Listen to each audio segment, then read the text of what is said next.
প্রথমে আমরা একটা তড়িৎ ক্ষেত্র কল্পনা করে নেব, যার তড়িৎ ক্ষেত্রের মান হলো ই এবং এর তড়িৎ বলরেখা এরকম। তো এই তড়িৎ বলরেখায় আপনি একটা তল কল্পনা করেন, একটা তল কল্পনা করছেন। তো এরকম তড়িৎ ক্ষেত্রের মধ্যে যখন আপনি একটা তল কল্পনা করতেছেন, তার মধ্যে দিয়ে যত সংখ্যক তড়িৎ ক্ষেত্র লম্বভাবে অতিক্রম করবে, তাকে আমরা বলি তড়িৎ ফ্লাক্স।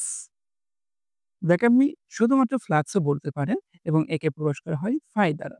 তো ফাই সমান সমান এরকম হয় যে ই এবং এই সারফেস বা যে তল কল্পনা করেছি তার ক্ষেত্রফল যদি এস হয়, তাহলে এই তড়িৎ ফ্লাক্স ফাই সমান সমান হবে ই এবং এস এর গুণফল। তবে একটা বিষয় কল্পনা করেন, এইটা যদি এইরকম ভাবে হয়, একটা নির্দিষ্ট কোণে অবস্থান করে sin থিটা কোণ, তখন যে আমাদের তড়িৎ ফ্লাক্স হবে সেটা হবে ইএস কস থিটা। তো যেইটাকে আমরা লিখতে পারি ই ডট এস। এখানে তল এবং তড়িৎ ক্ষেত্র দুটোই ভেক্টর রাশি। তো যখন আপনি কোনো নরমাল ভেক্টরের কথা চিন্তা করেন, ধরুন ভেক্টর এ এবং ভেক্টর বি, এই দুটোর মাঝে যদি ডট গুণন করেন তাহলে সেইটা হয় এ বি কস থিটা। তো এখানে ঐরকম হয়েছে। তো আমরা জাস্ট উল্টো দিকে গেছি এইভাবে। তো এইটা হলো আমাদের তড়িৎ ফ্লাক্সের সমীকরণ বা সূত্র বলতে পারেন। এখন আমরা আরেক ধরনের সিস্টেমে যাব। আরেক ধরনের বিষয় কল্পনা করে নিব। এইটা হলো আপনার প্লাস কিউ চার্জ। তো এর যে তড়িৎ বলরেখা হবে সেটা হবে এইরকম করে। আপনি এইখানে ছোট্ট একটা ধরেন খালি কল্পনা করে নিলেন। এটা আপনার যে রেখা মনে হচ্ছে এটা কোনো রেখা না। এটা কিন্তু আপনার একটা সারফেস যেটা কিউ চার্জকে আবদ্ধ করে রাখছে। এটা আপনি এভাবে কল্পনা করতে পারেন, আমাদের যে লাইট বাল্ব ছিল আগের, ফিলামেন্টের লাইট বাল্ব সেটা দেখতে এরকম ছিল। ধরুন এরকম এবং এর মাঝে ফিলামেন্ট ছিল। তো সেই ফিলামেন্টকে কাচের সেই বস্তুটা যেভাবে আবদ্ধ করে রাখি, এখানে চার্জও কোনো একটা তল দ্বারা আবদ্ধ হয়ে আছে। এবং সেই আবদ্ধ তলের কোনো একটা অংশ আমরা কল্পনা করতেছি, যার ক্ষেত্রফল হলো ডিএস। যেহেতু আমরা ছোট অংশ কল্পনা করতেছি, এই কারণে এইটা ডিএস এবং এটা অবশ্যই আপনার কি হবে? এইটা হলো আপনার একটা ভেক্টর রাশি। তো এর যে তড়িৎ ক্ষেত্র সেটাও আমরা এবারও কল্পনা করতেছি। তো এইটার জন্য আমাদের যে তড়িৎ ক্ষেত্র হবে ই ডট এই ডি এস। এখন যদি আপনাকে প্রশ্ন করি এইটার মান কত হবে? এটা আপনি বলতে পারবেন না। এটা হিসেব করে বের করতে হবে। যদি আমরা এখন পুরোটা বের করতে চাই, পুরোটা বের করার জন্য আমাদের কি করতে হবে? এই পুরো তল জুড়ে সমাকলন করতে হবে। তো এই রাশিটাকে আমরা সমাকলন করব। এখন যদি বলি এইটার মান কত হওয়া উচিত? তো আবারও প্রশ্ন হতে পারে, এইটা যেহেতু আমাদের হিসাব করে বের করতে হবে, এটাও আমাদের হিসাব করে বের করতে হবে। তবে এর সহজ একটা উত্তর দিয়ে গেছেন আমাদের এই গস সাহেব। তিনি বলেছেন যে এইরকম যদি একটা আবদ্ধ চার্জ বিদ্যমান থাকে, চার্জ যেটা তল দ্বারা পরিবেষ্টিত, সে তল যেরকমই হোক না কেন, যেরকম আকারের হোক না কেন, তার মধ্যে যে মোট তড়িৎ ক্ষেত্রটা হবে, দুঃখিত, তড়িৎ ফ্লাক্স হবে এই চার্জের দরুন, তো সেইটার মান হবে এই charge divided by epsilon naught. ব্যাপারটা আবারও বলি, ধরুন একটা আপনি চার্জ কল্পনা করে নিচ্ছেন এবং যেহেতু চার্জ এর একটা তড়িৎ ক্ষেত্র বিদ্যমান থাকবে, বড় রেখা বিদ্যমান থাকবে।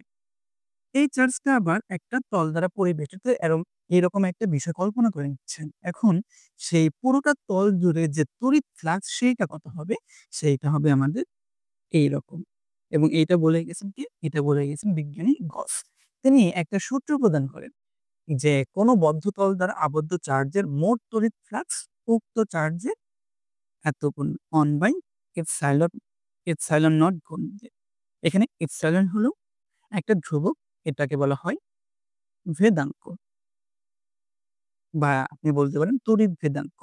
এটার মান হলো এপসাইলন নট সমান সমান 8.854 গুণন 10 to the power minus Faraday metre inverse 1। এটা একক হতে পারে, আবার এরকম একক হতে পারে যে C square coulomb square newton inverse 1 metre inverse 2। এই দুটো হতে পারে এবং এটার মান এরকম। তো এখন আমরা কি করব? আমরা গসের সূত্র, এই যে এরকম একটা সূত্র, আমরা এটা প্রমাণ করে দেখাবো। তো এর যে বিবৃতি রয়েছে এটা বলেছি। এখন এটা আমাদের প্রমাণের পালা। তো প্রমাণ, এই প্লাস কিউ চার্জ। তো মনে করি একটি প্লাস কিউ চার্জ একটি আবদ্ধ তল দ্বারা পরিবেষ্টিত।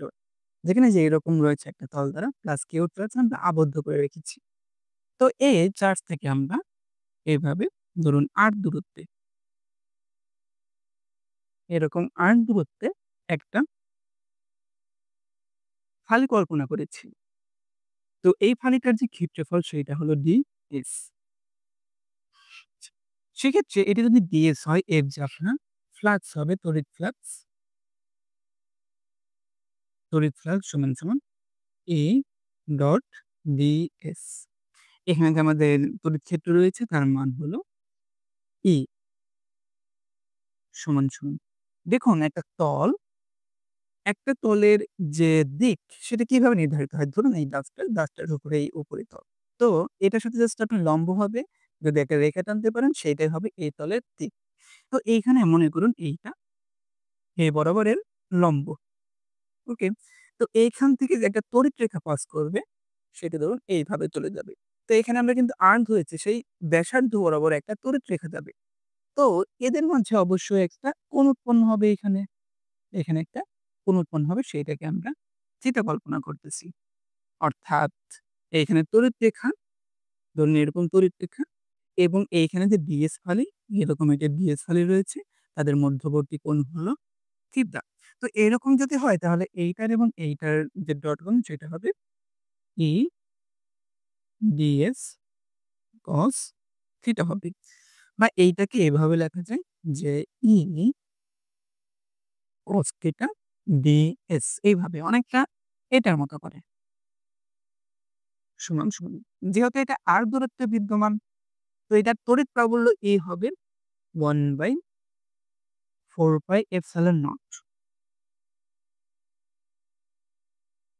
q by r square cos theta ds। এটা হলো আমাদের ফ্লাক্স কিসের জন্য? জাস্ট একটা ফালের জন্য। এখন যদি সমগ্র তল জুড়ে মোট ফ্লাক্স, সমস্ত তল জুড়ে মোট ফ্লাক্স যেটাকে আমরা ফাই টি দ্বারা প্রকাশ করতেছি।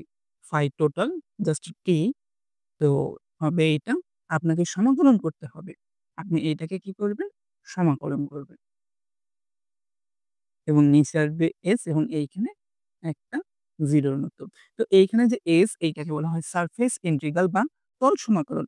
এটা জাস্ট আপনি কি করা হইছে? ২ বার সমাকলনকে এইভাবে s দ্বারা প্রকাশ করা হইছে। এবং এইখানে যেটা দেখতে পাচ্ছেন না ওর মতো বা গোলের মতো, এটা দ্বারা বোঝায় যে এইটা একটা আবদ্ধ জায়গা দ্বারা আমরা সমাকলন করতেছি। একটা আবদ্ধ জায়গায় সমাকলন করতেছি এরকম। তো এইটা সমান আমরা লিখতে পারি। এখানে জাস্ট মান বসিয়ে দিতে হবে আমাদের। এটার মান আমরা এই পুরোটুকু পেয়েছি। তো এই পুরোটুকুর মান বসবে। সমাকলন 1/4 pi epsilon naught q divided by r square cos theta ds এমন। ফাই টি সমান 3। এখানে অবশ্যই এরকম চিহ্ন দিতে হবে। সমাকলন বা সারফেস ইন্টিগ্রাল। এখানে দেখেন আমাদের ds এর সাপেক্ষে আমরা সমাকলন করতেছি। এখানে 4 পাই এপসাইলন নট এটা ধ্রুবক সংখ্যা, তো এরা বের হয়ে আসবে। 1/4 পাই এপসাইলন নট। চার্জ এইটা ds এর উপরে এটা নির্ভরশীল নয়। এখানে আপনি চাইলে চার্জটা বাইরে লিখতে পারেন। তো এখানে গুণন করে দিলাম চার্জ। আমাদের অবশিষ্ট থাকবে r স্কয়ার cos থিটা। এরা কি আপনার এই ds এর উপর নির্ভরশীল? আপনি চিন্তা করুন, আপনি যখন এইখানে ds ফালিটা কল্পনা করবেন তখন r জাস্ট এতটুকু হবে। এইখানে করলে আপনার r এর মান হবে এতটুকু। অর্থাৎ ds যদি আপনি পরিবর্তন করেন সেক্ষেত্রে r এর মান পরিবর্তিত হচ্ছে, অর্থাৎ ds এর উপর r নির্ভরশীল। আবার এইখানে আপনি যদি চিন্তা করেন এইখানে যে আমাদের কোণের মানটা হবে সেইটা ধরুন এই বরাবর। আর এখান থেকে যদি আমরা রেখা টানি, রেখাটা হবে এই বরাবর।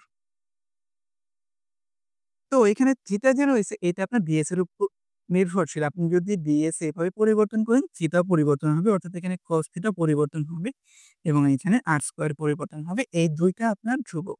তাহলে এটা এভাবে আমরা দুঃখিত ২ টা হলো বিএস এর উপর নির্ভরশীল। তো এটা আমরা এভাবে লিখতে পারি বিএস cos থিটা ডিভাইডেড বাই r স্কয়ার বা phi t সমান q by 4 pi epsilon naught এবং d ওমেগা।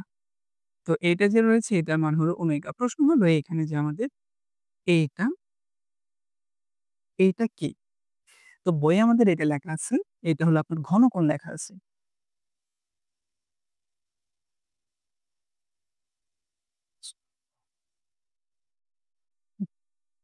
তো d ওমেগা এইটা লেখা আছে ঘনকোণ।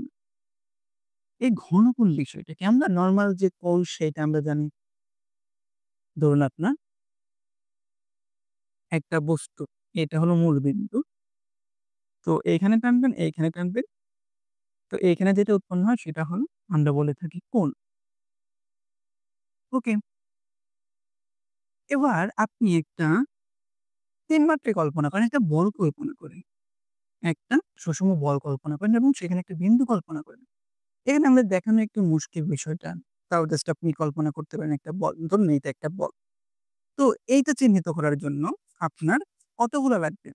আপনার প্রত্যেকটা কিনারার জন্য বলের যে কিনারা রয়েছে সেটাকে ডিটেক্ট করার জন্য আপনার একেকটা করে আপনার কি লাগবে? রেখা লাগবে। এখান থেকে একবার এখানে আসবে, এখান থেকে একবার এখানে আসবে যদি এটা বল হয়। এখান থেকে একবার এখানে, এখানে একবার এইখানে। তো একটা আপনার এইরকম কোণের মতো একটা বিষয় তৈরি করবে। এখানে কোণ বলতে আপনার ইংরেজিতে কোণ, সেটার কথা বলতেছি। আইসক্রিমের কোণের মতো একটা আপনার গঠন তৈরি করবে। আপনি চাইলে YouTube এ এটা দেখতে পারেন।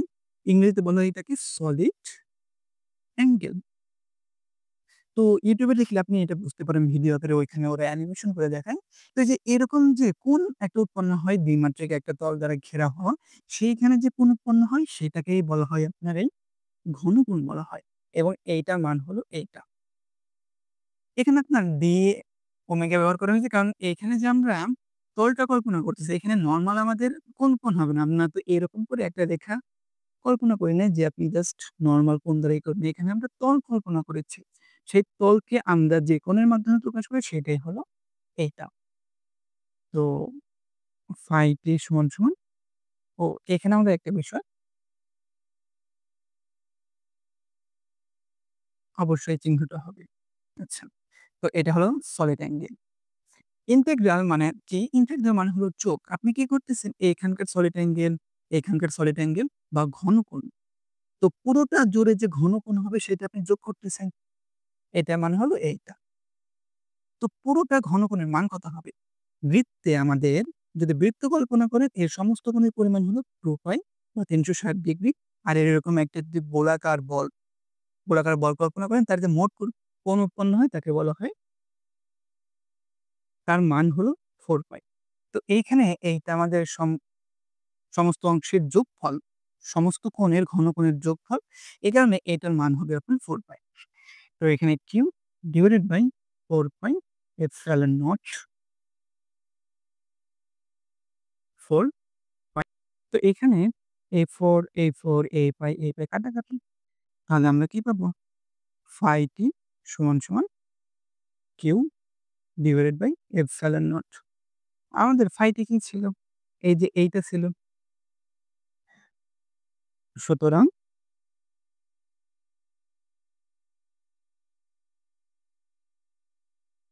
A dot ds q by epsilon naught. অর্থাৎ এখান থেকে আমরা লিখতে পারি এতে এপাশে গুণন হবে। তো epsilon not E dot ds q এবং এটা হলো আমাদের গতির সূত্র।